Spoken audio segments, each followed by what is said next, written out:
मुलांनो, तुम्ही कधी विचार केलाय का मकर संक्रांत आपण दरवर्षी का साजरी करतो? चला, यामागचं खरं कारण सोप्या गोष्टीतून जाणून घेऊया. खूप वर्षांपूर्वी लोक निसर्गावरच अवलंबून होते. सूर्यप्रकाशामुळे शेती होत असे, पिके वाढत असत आणि लोकांचे जीवन चालत असे. म्हणून लोक सूर्याला जीवनदाता मानत होते. दरवर्षी जानेवारी महिन्यात सूर्य एका विशेष दिशेनं प्रवास करतो असे मानले जाते.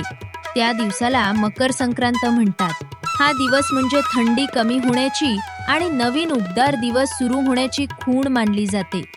या काळात शेतात नवीन धान्य येते. शेतकरी अनेक महिन्यांची मेहनत करून पीक घेतात.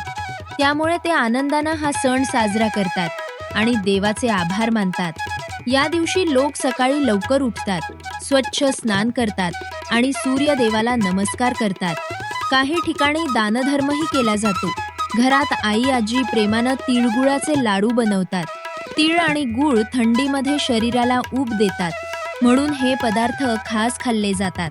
लोक एकमेकांना भेटून म्हणतात, तिळगुळ घ्या, गोड गोड बोला.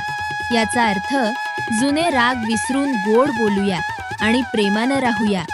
लहान मुले पतंग उडवतात. आकाश रंगीबेरंगी पतंगांनी भरून जाते. सगळीकडे आनंद आणि उत्साह असतो.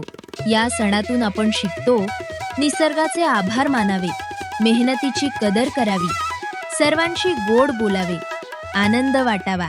म्हणूनच मकर संक्रांत हा बदल, आनंद आणि प्रेम साजरे करणारा सुंदर सण आहे. शेवट, तिळगुळ घ्या, गोड गोड बोला. मकर संक्रांतीच्या हार्दिक शुभेच्छा.